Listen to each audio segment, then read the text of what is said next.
ನಮಸ್ಕಾರ. ನನ್ನ ಹೆಸರು ನೋಮ್ ಮತ್ತು ನಾನು ಇಸ್ರೇಲ್‌ನ ಯಹೂದಿ ರಬ್ಬಿ. ಯಹೂದಿ ಎಂದರೆ ಯಹೂದ ಕಬೀಲೆ. ಇದು ಇಸ್ರೇಲ್ ಜನಾಂಗದ ಕಬೀಲೆಯಲ್ಲೊಂದು. ಬನ್ನಿ ನಾವು 7 ವಿಶ್ವಾಸದ ಕಾನೂನುಗಳ ಬಗ್ಗೆ ಮಾತನಾಡೋಣ. ನೋಹನ 7 ಕಾನೂನುಗಳು. ಈ 7 ಕಾನೂನುಗಳು ತೋರೆ ಪುಸ್ತಕದಲ್ಲಿ ಬರುತ್ತವೆ, ಆದರೆ ಇವು ಬರೆದ ತೋರೆದಲ್ಲಿ ಕಾಣುವುದಿಲ್ಲ. ಇವು ಅಲ್ಲಿ ಕೇವಲ ಸಂಕೇತದಲ್ಲಿ ಮಾತ್ರವಿದೆ. ಈ ಕಾನೂನುಗಳ ವಿವರಣೆಯನ್ನು ಬಾಯಿಯಿಂದ ಬರೆದ ತೋರೆದಲ್ಲಿ ಕಾಣಬಹುದು. ಪ್ರವಾದಿ ಮೋಸೆಸ್ ಅವರು ಸಿನೈ ಪರ್ವತದ ಮೇಲೆ ದೇವರಿಂದ ತೋರಾವನ್ನು ಪಡೆದಾಗಿನಿಂದ ಮೌಖಿಕ ತೋರಾವನ್ನು ಪೀಳಿಗೆಯಿಂದ ಪೀಳಿಗೆಗೆ ರವಾನಿಸಲಾಗಿದೆ. ಸಿನೈ ಪರ್ವತದ ಮೇಲೆ ಮೋಶೆ ಲಿಖಿತ ತೋರಾ ಮತ್ತು ಮೌಖಿಕ ತೋರಾವನ್ನು ಪಡೆದರು. ಮೌಖಿಕ ತೋರಾ ಲಿಖಿತ ತೋರಾವನ್ನು ವಿವರಿಸುತ್ತದೆ. ಮೌಖಿಕ ತೋರಾ ಎಲ್ಲಾ ಮಾನವರ 7 ಆಜ್ಞೆಗಳನ್ನು ಸಹ ವಿವರಿಸುತ್ತದೆ ಮತ್ತು ಅವುಗಳನ್ನು ನೋಹನ 7 ನಿಯಮಗಳು ಎಂದೂ ಕರೆಯುತ್ತಾರೆ. ನೋಹನು ಪ್ರವಾಹದಿಂದ ಬದುಕುಳಿದ ವ್ಯಕ್ತಿ. ದೇವರು ಮನುಷ್ಯರ ಮೇಲೆ ಕೋಪಗೊಂಡು ಜಗತ್ತನ್ನು ನೀರಿನಿಂದ ಮುಚ್ಚಿದ ಮತ್ತು ಇದ್ದ ಎಲ್ಲವನ್ನೂ ಕೊಂದ ಸಮಯವಿತ್ತು. ಭೂಮಿಯ ಮೇಲೆ ಬದುಕಿದನು ನೋಹ ಮತ್ತು ಅವರ ಕುಟುಂಬ ಮಾತ್ರ, ಮತ್ತು ಅವರು ನೈಸರ್ಗಿಕವಾಗಿ ಅಥವಾ ನೋಹನ ನಾವಿಗೆ ತಂದ ಪ್ರಾಣಿಗಳು ಮಾತ್ರ ಸಾವಿಗೀಡಾಗಲಿಲ್ಲ. ನೋಹನು ಈ ನಾವಿಯನ್ನು ದೇವರಿಂದ ಪಡೆದ ಸೂಚನೆಗಳ ಪ್ರಕಾರ ನಿರ್ಮಿಸಿದನು. ಎಲ್ಲಾ ಜನರು ನೋಹನನ್ನು ಹಾಸ್ಯವಾಡಿದರು, ಏಕೆಂದರೆ ಅವರು ನಾವಿಯನ್ನು, ಆ ದೊಡ್ಡ ನಾವಿಯನ್ನು ನಿರ್ಮಿಸಿದ್ದರು. ನೋಹನು ಅವರಿಗೆ, ದೊಡ್ಡ ಮಳೆ ಬರುತ್ತದೆ, ಇಡೀ ಲೋಕವನ್ನೇ ಕೊಚ್ಚಿಕೊಂಡು ಹೋಗುವ ಪ್ರವಾಹ ಬರುತ್ತದೆ ಎಂದು ಹೇಳಿದನು. ಈ ಎಲ್ಲ ಕಥೆ ತೋರೆದಲ್ಲಿ ಬರುತ್ತದೆ. ಜಗತ್ತಿನ ಬಹಳಷ್ಟು ಜನರು ಈ ಕಥೆಯನ್ನು ಪರಿಚಯಿಸುತ್ತಾರೆ, ಆದರೆ ಬಹಳಷ್ಟು ಜನರಿಗೆ ಗೊತ್ತಿಲ್ಲ. ಬಂಡವಾಳ ಮುಗಿದ ನಂತರ, ಮಳೆ ಮುಗಿದ ನಂತರ, ನೋಹನು ತನ್ನ ಕುಟುಂಬದ ಎಲ್ಲಾ ಸದಸ್ಯರು ಮತ್ತು ನಾವಿಯಲ್ಲಿ ಇದ್ದ ಪ್ರಾಣಿಗಳೊಂದಿಗೆ ಹೊರಬಂದನು. ನೋಹನು ದೇವರಿಂದ 7 ಕಾನೂನುಗಳನ್ನು, ಎಲ್ಲಾ ಜಗತ್ತಿಗೆ 7 ಕಾನೂನುಗಳನ್ನು ಪಡೆದನು. ಮತ್ತು ಏಕೆಂದರೆ ಇಂದು ಜಗತ್ತಿನಲ್ಲಿ ಇರುವ ಪ್ರತಿಯೊಬ್ಬ ವ್ಯಕ್ತಿಯು ವಾಸ್ತವವಾಗಿ ನೋಹನಿಂದ ಬಂದಿದೆ, ಅವರು ಮಾನವರ ಜೀವನವನ್ನು ಮುಂದುವರಿಸಿದ್ದಾರೆ. ಈ ಕಾನೂನುಗಳನ್ನು ನೋಹನ ಮಕ್ಕಳ 7 ನಿಯಮಗಳು ಎಂದು ಕರೆಯಲಾಗುತ್ತದೆ ಮತ್ತು ಅವು ಇಡೀ ಜಗತ್ತಿಗೆ ಸೇರಿವೆ ಮತ್ತು ಇಸ್ರೇಲ್ ಮಕ್ಕಳಿಗೆ ಮಾತ್ರವಲ್ಲ, ಯಹೂದಿಗಳಿಗೂ ಸೇರಿವೆ. ಇಸ್ರೇಲ್ ಮಕ್ಕಳಿಗೆ, ಯಹೂದಿಗಳಿಗೆ 613 ಕಾನೂನುಗಳು, ಆಜ್ಞೆಗಳು ಇವೆ. ಇದು ನಮಗೆ ಯಹೂದಿಗಳಿಗೆ ಬದ್ಧವಾಗಿದೆ. ಆದರೆ ನೋಹನು ಪ್ರಕೃತಿಯನ್ನು ತೊರೆದ ನಂತರ ಅವನು ಸ್ವೀಕರಿಸಿದ 7 ನಿಯಮಗಳನ್ನು ಜಗತ್ತಿನ ಎಲ್ಲಾ ಜನರೂ ಪಾಲಿಸಬೇಕು. ಮತ್ತು ನಾನು ಹೇಳಿದಂತೆ, ಈ ಕಾನೂನುಗಳನ್ನು ಲಿಖಿತ ತೋರಾದಲ್ಲಿ ವಿವರಿಸಲಾಗಿಲ್ಲ. ಅವುಗಳನ್ನು ಇಂದು ಮಾತನಾಡುವ ಮೌಖಿಕ ತೋರಾದಲ್ಲಿ ವಿವರಿಸಲಾಗಿದೆ. ನಾವೆಲ್ಲರೂ ಪಾಲಿಸಬೇಕಾದ ಈ 7 ಪ್ರಮುಖ ನಿಯಮಗಳನ್ನು ನಾವು ವಿವರಿಸಲಿದ್ದೇವೆ. ಅವುಗಳನ್ನು ಆಲಿಸಿ ಮತ್ತು ನಿಮಗಾಗಿ ಸ್ವೀಕರಿಸಿ, ಮತ್ತು ಅವು ಬಹಳಷ್ಟು ಅರ್ಥಪೂರ್ಣವಾಗಿರುವುದರಿಂದ ಅಲ್ಲ, ಅವುಗಳನ್ನು ನಿಮಗಾಗಿ ಸ್ವೀಕರಿಸಿ, ಏಕೆಂದರೆ ತೋರೆ ಇದನ್ನು ಮಾಡಲು ಮಾರ್ಗದರ್ಶನ ನೀಡುತ್ತದೆ. ಇಡೀ ತೋರಾ ದೇವರಿಂದ ಬಂದಿದೆ. ದೇವರು ನಮಗೆ ಏನು ಮಾಡಬೇಕು ಮತ್ತು ಏನು ಮಾಡಬಾರದು ಎಂಬುದರಲ್ಲಿ ಮಾರ್ಗದರ್ಶನ ನೀಡುತ್ತಾನೆ. ತೋರೆ ಪುಸ್ತಕವು ದೇವರ ಮಾತುಗಳು. ತೋರೆ ಪುಸ್ತಕವು ನಮಗೆ ಏನು ಮಾಡಬೇಕು ಎಂಬುದನ್ನು ವಿವರಿಸುತ್ತದೆ. ನಾನು ಹೇಳಿದಂತೆ, ಬಾಯಿಂದ ಬರೆದ ತೋರೆ ಇದೆ ಮತ್ತು ನಾವು ಈ ಕಾನೂನುಗಳನ್ನು ನಮ್ಮ ಮೇಲೆ ಸ್ವೀಕರಿಸಬೇಕು, ಏಕೆಂದರೆ ಅವು ತೋರಾದಿಂದ ಬಂದಿವೆ ಮತ್ತು ವಾಸ್ತವವಾಗಿ ದೇವರಿಂದ ಬಂದಿವೆ. ಈ ಕಾನೂನುಗಳನ್ನು ನೋಹನು ಪಡೆದನು. ನಾನು ನೋಹನ 7 ಕಾನೂನುಗಳನ್ನು ವಿವರಿಸಲು ಬಯಸುತ್ತೇನೆ ಮತ್ತು ಅವು ಹೇಗೆ ಜಗತ್ತಿನಲ್ಲಿ ಶಾಂತಿಯನ್ನು ತರುತ್ತವೆ, ದೇಶಗಳು ಮತ್ತು ಜನರ ನಡುವಿನ ಸಂಬಂಧಗಳನ್ನು ಹೇಗೆ ಸುಧಾರಿಸುತ್ತವೆ ಮತ್ತು ವಿಭಿನ್ನ ಜನರ ಒಳಗೆ ಸಂಬಂಧಗಳನ್ನು ಹೇಗೆ ಸುಧಾರಿಸುತ್ತವೆ. ಇದು ವಿಶ್ವಶಾಂತಿಗೆ ತೋರೆ ಪುಸ್ತಕವು ನೀಡುವ ಉತ್ತರವಾಗಿದೆ. ನಾವು ವಿಶ್ವಶಾಂತಿಯನ್ನು ಬಯಸಿದರೆ ಅದು ದೇವರ ಮಾತುಗಳನ್ನು ಕೇಳಿದಾಗ ಮಾತ್ರ ಸಂಭವಿಸಬಹುದು. ದೇವರ ಮಾತುಗಳು ತೋರೆದಲ್ಲಿ ಬರೆಯಲ್ಪಟ್ಟಿವೆ. ಈ 7 ಕಾನೂನುಗಳು ಪ್ರತಿಯೊಂದು ಜನ ಮತ್ತು ರಾಜ್ಯವು ಪಾಲಿಸಬೇಕು ಮತ್ತು ತಮ್ಮ ಮೇಲೆ ಸ್ವೀಕರಿಸಬೇಕು. ಈ ಕಾನೂನುಗಳನ್ನು ಅನುಸರಿಸುವ ರಾಜ್ಯವು ಶಕ್ತಿಶಾಲಿ ರಾಜ್ಯವಾಗುತ್ತದೆ ಮತ್ತು ಇದು ದೇವರಿಂದ ನೀಡಲಾದ ಭರವಸೆ. ಅಂತಹ ರಾಜ್ಯದಲ್ಲಿ ನಿಜವಾದ ಶಾಂತಿ ಇರಲಿದೆ. ಅಂತಹ ರಾಜ್ಯವು ದೇವರಿಂದ ಎಲ್ಲ ಆಶೀರ್ವಾದಗಳನ್ನು ಪಡೆಯುತ್ತದೆ. ಮತ್ತು ನಾವು ಮುಕ್ತಿಯ ಕಾಲಕ್ಕೆ ಬಂದಾಗ, ಎಲ್ಲಾ ನಬಿಗಳು ಹೇಳಿದಂತೆ, ಈ ತಲೆಮಾರು ಕೊನೆಯ ತಲೆಮಾರು, ಕೊನೆಯ ತಲೆಮಾರು ಮತ್ತು ಮುಕ್ತಿಯ ಮೊದಲ ತಲೆಮಾರು. ಯಾರು ಈ 7 ಕಾನೂನುಗಳನ್ನು ತಮ್ಮ ಮೇಲೆ ಸ್ವೀಕರಿಸಲು ಹೋಗುತ್ತಿದ್ದಾರೆ, ಏಕೆಂದರೆ ಇವು ತೋರೆ ಪುಸ್ತಕದಿಂದ ಬಂದವು ಮತ್ತು ದೇವರಿಂದ ಬಂದವು. ದೇವರು ಇವುಗಳನ್ನು ಎಲ್ಲಾ ಜಗತ್ತಿಗೆ ನೀಡಿದ್ದಾನೆ, ಕೇವಲ ಒಂದು ಜನರಿಗಷ್ಟೇ ಅಲ್ಲ. ಮತ್ತು ಈ ವಿಷಯವು ತೋರೆ ಪುಸ್ತಕದಲ್ಲಿ ಬರೆಯಲ್ಪಟ್ಟಿದೆ ಮತ್ತು ಈ ಕಾನೂನುಗಳನ್ನು ಪಾಲಿಸುವ ಪ್ರತಿಯೊಬ್ಬರಿಗೂ ಮುಕ್ತಿಯಲ್ಲಿ ಭಾಗವಿದೆ, ಸಂಪೂರ್ಣ ಮುಕ್ತಿ. ಮುಕ್ತಿ ಬಹಳ ಶೀಘ್ರದಲ್ಲೇ ಬರುವುದಾಗಿದೆ. ಇಂದು ನಾನು ಈ 7 ಕಾನೂನುಗಳ ಬಗ್ಗೆ ಸ್ವಲ್ಪ ವಿವರಿಸಲು ಬಯಸುತ್ತೇನೆ, ದೇವರ ಮಹಾನ್ ಸಹಾಯದಿಂದ. ಮೊದಲ ಕಾನೂನು: ನಾವು ದೇವರನ್ನು ಮಾತ್ರ ಪೂಜಿಸಬೇಕು. ನಾವು ಒಬ್ಬನೇ ದೇವರನ್ನು ನಂಬುತ್ತೇವೆ. ಅವರು ಒಬ್ಬರೇ ಮತ್ತು ಇನ್ನೊಬ್ಬರಿಲ್ಲ. ಆದರೆ ಇದು ಅಂದರೆ ಏನು? ನಾವು ದೇವರನ್ನು ಚಿತ್ರಿಸಲು ಅಥವಾ ಅವನನ್ನು ಯಾವುದೇ ರೀತಿಯಲ್ಲಿ ವಿವರಿಸಲು ಸಾಧ್ಯವಿಲ್ಲ. ದೇವರಿಗೆ ರೂಪವಿಲ್ಲ, ಅವರಿಗೆ ಶರೀರವಿಲ್ಲ. ದೇವರು ಎಂಬುದು ಮಾನವರಿಗೆ ಅವರ ಮಹತ್ವವನ್ನು ಅರ್ಥಮಾಡಿಕೊಳ್ಳಲು ಸಾಧ್ಯವಿಲ್ಲದಂತಹ ವಿಷಯ. ಯಾರಾದರೂ ವಿಗ್ರಹಕ್ಕೆ ನಮಸ್ಕರಿಸಿದರೆ ಅಥವಾ ದೇವರು ಎಂಬ ವ್ಯಕ್ತಿ ಇದ್ದಾನೆ ಎಂದು ನಂಬುವವರು ಇದ್ದರೆ ಅದು ನಿಷಿದ್ಧ. ಇಂದು ಕೆಲವರು ಹಣದ ಶಕ್ತಿಯಲ್ಲಿ, ತಮ್ಮ ಶಕ್ತಿಯಲ್ಲಿ ನಂಬುತ್ತಾರೆ ಮತ್ತು ಹಣ ಮತ್ತು ಶಕ್ತಿಯನ್ನು ಬೆಳೆಸುವುದು ದೇವರ ವಿರುದ್ಧ ಹೋಗುವುದು.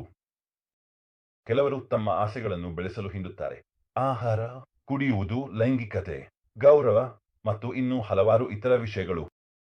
ನಮ್ಮ ನಂಬಿಕೆ ಏನೆಂದರೆ ಒಬ್ಬ ದೇವರು ಇದೆ ಮತ್ತು ನಾವು ಅವನ ಸೇವಕರು, ಇತರ ಯಾವುದಕ್ಕೂ ಅಲ್ಲ. ನಾವು ದೇವರಲ್ಲಿ ನಂಬಿಕೆ ಇಡಬಹುದು, ಆದರೆ ಅವನು ಏನು ಯೋಚಿಸುತ್ತಾನೆ ಅಥವಾ ಏನು ತಿಳಿದಿರುವುದನ್ನು ನಿಜವಾಗಿಯೂ ತಿಳಿಯಲು ಸಾಧ್ಯವಿಲ್ಲ ಮತ್ತು ದೇವರೊಂದಿಗೆ ಸರಳವಾಗಿರಬೇಕು, ಏಕೆಂದರೆ ನಾವು ಅವನನ್ನು ಅರ್ಥಮಾಡಿಕೊಳ್ಳುವಲ್ಲಿ ನಿರ್ಬಂಧಿತವಾಗಿದ್ದೇವೆ. ನಾವು ಜಗತ್ತನ್ನು ನೋಡಬಹುದು ಮತ್ತು ದೇವರು ಮಾಡಿದ ಮತ್ತು ಮಾಡುತ್ತಿರುವ ಎಲ್ಲ ಅದ್ಭುತ ವಿಷಯಗಳನ್ನು ನೋಡಬಹುದು, ಆದರೆ ನಿಜವಾಗಿಯೂ ಅರ್ಥಮಾಡಿಕೊಳ್ಳಲು ಸಾಧ್ಯವಿಲ್ಲ. ದೇವರು ಎಲ್ಲಾ ಸೃಷ್ಟಿಯ ಮೊದಲು ಇದ್ದನು ಮತ್ತು ನಂತರವೂ ಇರುತ್ತಾನೆ. ದೇವರು ಶಾಶ್ವತವಾಗಿರುತ್ತಾನೆ. ದೇವರು ಜಗತ್ತಿಗೆ ಆಹಾರವನ್ನು ಒದಗಿಸುತ್ತಾನೆ ಎಂದು ನಾವು ಅರ್ಥಮಾಡಿಕೊಂಡಿದ್ದೇವೆ. ಜಗತ್ತಿನ ಎಲ್ಲ ಜೀವಗಳಿಗೆ ಜೀವನವನ್ನು ನೀಡುತ್ತಾನೆ. ದೇವರು ಜಗತ್ತಿನ ಮೇಲೆ ಗಮನ ಹರಿಸುತ್ತಾರೆ. ಆದರೆ ನಾವು ಮಾನವರು ದೇವರನ್ನು ನಿಜವಾಗಿಯೂ ಅರ್ಥಮಾಡಿಕೊಳ್ಳಲು ಸಾಧ್ಯವಿಲ್ಲ. ತೋರಿನ ಪುಸ್ತಕವು ನಮಗೆ ಜಗತ್ತಿನ ನಿಯಮಗಳನ್ನು ಹೇಗೆ ಪಾಲಿಸಬೇಕು ಎಂಬುದನ್ನು ಕಲಿಸುತ್ತದೆ. ತೋರಿನ ಪುಸ್ತಕವು ನಮಗೆ ದೇವರು ಹೊರತುಪಡಿಸಿ ಇತರ ದೇವತೆಗಳಿಗೆ ಸೇವೆ ಸಲ್ಲಿಸಲು, ಚಿತ್ರಗಳನ್ನು ಮಾಡಲು ಅಥವಾ ಯಾವುದಕ್ಕೂ ನಮಸ್ಕರಿಸಲು ಎಚ್ಚರಿಸುತ್ತಿದೆ. ಆದರೆ ಇದು ನೋಹನ ಮೊದಲ ನಿಯಮವಾಗಿತ್ತು ಮತ್ತು ಯಾರಾದರೂ ಇದನ್ನು ಪಾಲಿಸುತ್ತಾರೆ ಆತನ ಮೇಲೆ ಆಶೀರ್ವಾದ ಬರುವುದಾಗಿದೆ. ನೋಹನ ಎರಡನೇ ನಿಯಮ: ದೇವರನ್ನು ಮತ್ತು ಅವರ ಹೆಸರನ್ನು ಶಪಿಸಲು ಅನುಮತಿಯಿಲ್ಲ. ಇದು ಪವಿತ್ರತೆಯ ಉಲ್ಲಂಘನೆ. ನಾವು ದೇವರನ್ನು ಸ್ತುತಿಸಬೇಕಷ್ಟೇ. ಆದರೆ ಇದು ಏನು ಅರ್ಥ? ಶಪಿಸುವುದರ ಅರ್ಥವೇನು? ಇಲ್ಲ. ವ್ಯಕ್ತಿಯು ಅರ್ಥಮಾಡಿಕೊಳ್ಳುವ ಸುಲಭವಾದ ಮಾರ್ಗವಿದೆ: ಶಪಿಸಲು ಅನುಮತಿಸುವುದಿಲ್ಲ. ಆದರೆ ಕೆಲವೊಮ್ಮೆ ನಮ್ಮ ಜೀವನದಲ್ಲಿ ನಡೆಯುವ ವಿಷಯಗಳಿಗೆ ಯಾರಿಗಾದರೂ ಆರೋಪಿಸಲು ಹುಡುಕುತ್ತೇವೆ. ನಾವು ನಮ್ಮ ಮೇಲೆ ನಡೆದ ಘಟನೆಗಳಿಗೆ ಕೋಪಗೊಂಡಿದ್ದೇವೆ. ದೇವರು ಮಾಡುವ ಎಲ್ಲವೂ ಒಳ್ಳೆಯದು ಎಂದು ನಾವು ಅರ್ಥಮಾಡಿಕೊಳ್ಳಬೇಕು. ದೇವರು ಮಾಡುವ ಎಲ್ಲವೂ ನಮ್ಮ ಒಳಿತಿಗಾಗಿ ಎಂಬ ನಮ್ಮ ನಂಬಿಕೆಯನ್ನು ನಾವು ಬಲಪಡಿಸಿಕೊಳ್ಳಬೇಕು. ದೇವರ ಮೇಲಿನ ನಮ್ಮ ನಂಬಿಕೆಯನ್ನು ಬಲಪಡಿಸಿಕೊಳ್ಳಬೇಕು. ಲೋಕದಲ್ಲಿರುವ ಪ್ರತಿಯೊಂದಕ್ಕೂ ಒಂದು ಕಾರಣ ಮತ್ತು ಪರಿಣಾಮವಿದೆ. ಮನುಷ್ಯರಾದ ನಮಗೆ ನಡೆಯುವ ಎಲ್ಲವನ್ನೂ ಅರ್ಥಮಾಡಿಕೊಳ್ಳುವ ಸಾಮರ್ಥ್ಯ ಇರುವುದಿಲ್ಲ.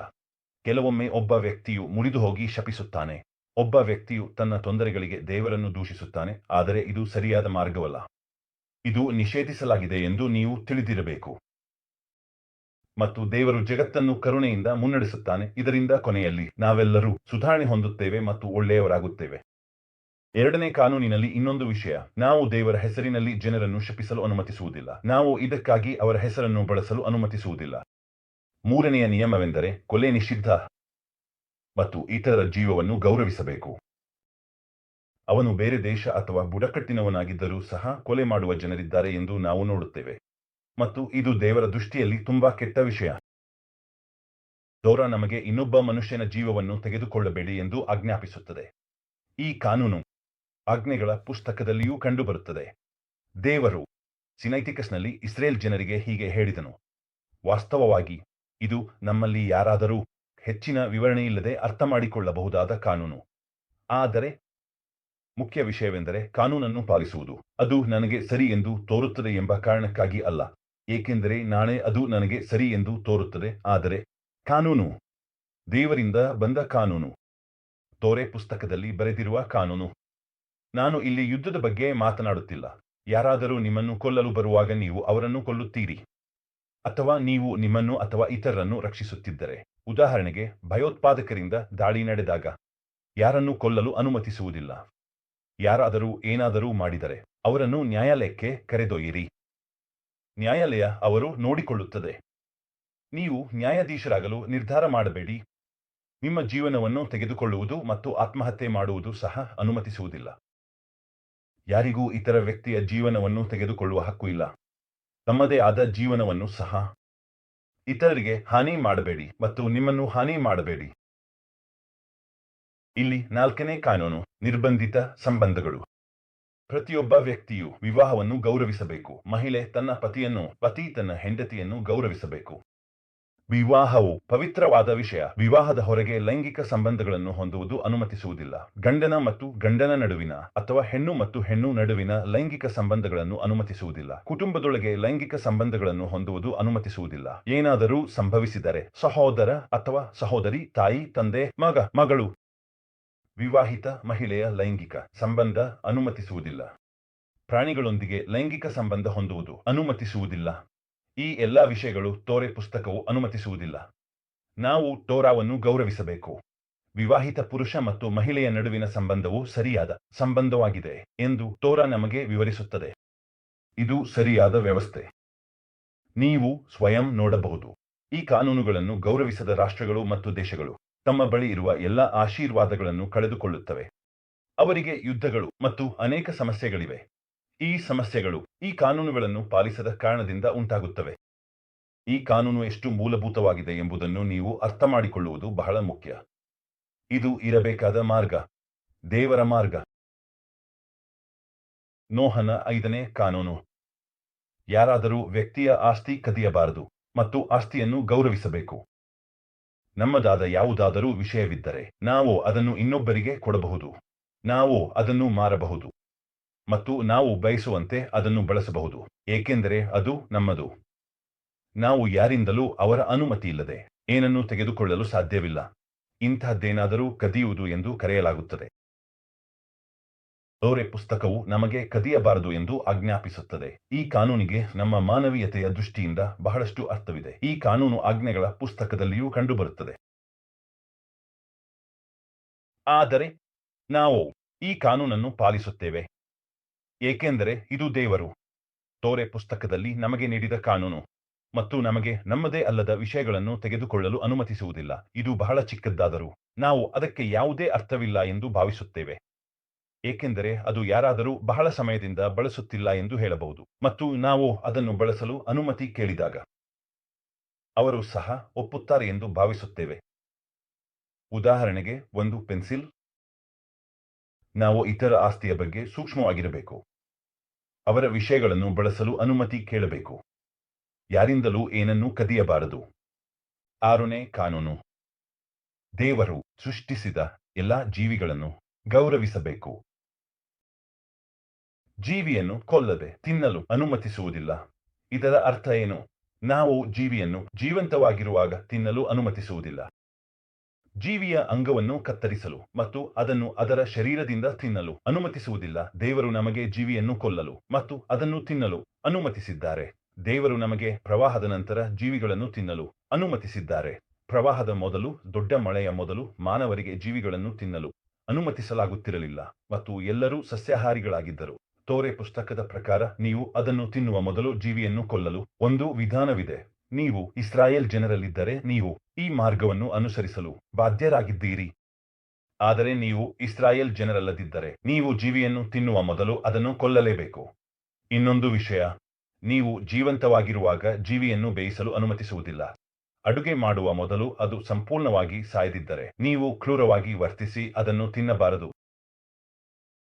7ನೇ ನಿಯಮ. ಕಾನೂನು ವ್ಯವಸ್ಥೆ.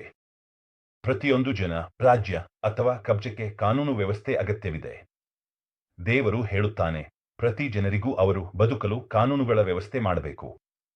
ಸ್ಪಷ್ಟ ಕಾನೂನುಗಳಿಲ್ಲದಿದ್ದರೆ ಜಗತ್ತಿನಲ್ಲಿ ಬಹಳಷ್ಟು ಅಪರಾಧಗಳು, ಬಹಳಷ್ಟು ಯುದ್ಧಗಳು, ಬಹಳಷ್ಟು ದುಃಖ, ಬಹಳಷ್ಟು ನೋವು ಇರುತ್ತದೆ ಮತ್ತು ಪ್ರತಿಯೊಬ್ಬರೂ ಅವರು ಬಯಸುವಂತೆ ಮಾಡಬೇಕು.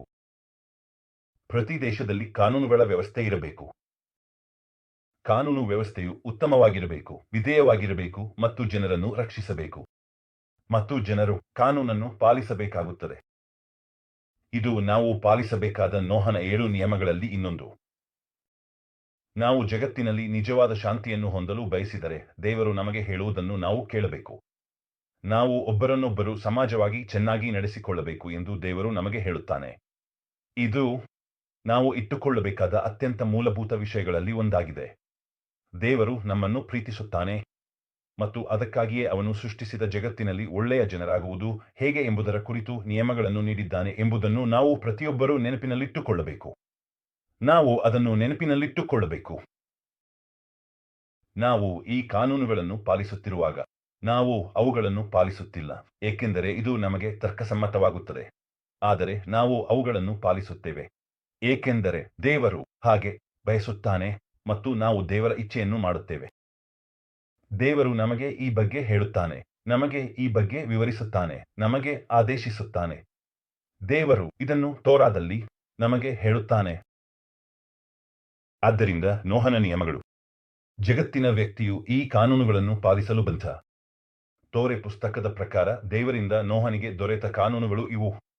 ಅವರು ಹೀಗೆ ಹೆಸರಿಸಲಾದ ದೊಡ್ಡ ನೌಕೆಯಿಂದ ಹೊರಬಂದ ನಂತರ, ಇದು ಹೀಬ್ರೂದಲ್ಲಿ ತೀವಾ ಎಂದು ಕರೆಯಲಾಗುತ್ತದೆ.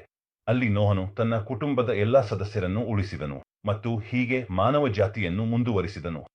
ದೊಡ್ಡ ಮಳೆ ಪ್ರವಾಹವು ಭೂಮಿಯ ಮೇಲೆ ಇದ್ದ ಎಲ್ಲಾ ಜೀವಿಗಳನ್ನು ಕೊಲ್ಲಿತು, ಆದರೆ ನೋಹ ಮತ್ತು ಅವನ ಕುಟುಂಬ ಮತ್ತು ಅವನೊಂದಿಗೆ ಇದ್ದ ಪ್ರಾಣಿಗಳು ಮಾತ್ರ ಬದುಕಿ ಉಳಿದವು. ಎಲ್ಲಾ ಮಾನವೀಯತೆಯು ಪಾಲಿಸಬೇಕಾದ 7 ಕಾನೂನುಗಳು ನೋಹನು ದೇವರಿಂದ ಪಡೆದನು ಮತ್ತು ಜಗತ್ತಿನ ಪ್ರತಿಯೊಬ್ಬ ವ್ಯಕ್ತಿ ಮತ್ತು ಮಹಿಳೆ ಅವುಗಳನ್ನು ಪಾಲಿಸಲು ಬದ್ಧರಾಗಿರಬೇಕು. ಅವರು ಎಲ್ಲಿಂದ ಬಂದರೂ ಪರವಾಗಿಲ್ಲ. ನೀವು ಜಗತ್ತಿನಲ್ಲಿ ನಿಜವಾದ ಶಾಂತಿಯನ್ನು ಬಯಸುತ್ತೀರಾ? ನೀವು ನಿಮ್ಮ ಸ್ನೇಹಿತರು ನಡುವೆ ನಿಜವಾದ ಶಾಂತಿ ಬಯಸುತ್ತೀರಾ? ನಿಮ್ಮ ನೆರೆಹೊರೆಯವರೊಂದಿಗೆ ನಿಜವಾದ ಶಾಂತಿ ಇದೆಯಾ? ಬೇರೆ ದೇಶದೊಂದಿಗೆ? ಈ ನಿಯಮಗಳನ್ನು ಅನುಸರಿಸಲು ಪ್ರಾರಂಭಿಸಿ. ದೇವರು ಎಲ್ಲರಿಗೂ ಉತ್ತಮವನ್ನು ಮಾತ್ರ ಬಯಸುತ್ತಾನೆ. ಧನ್ಯವಾದಗಳು ಮತ್ತು ನಮಸ್ಕಾರ.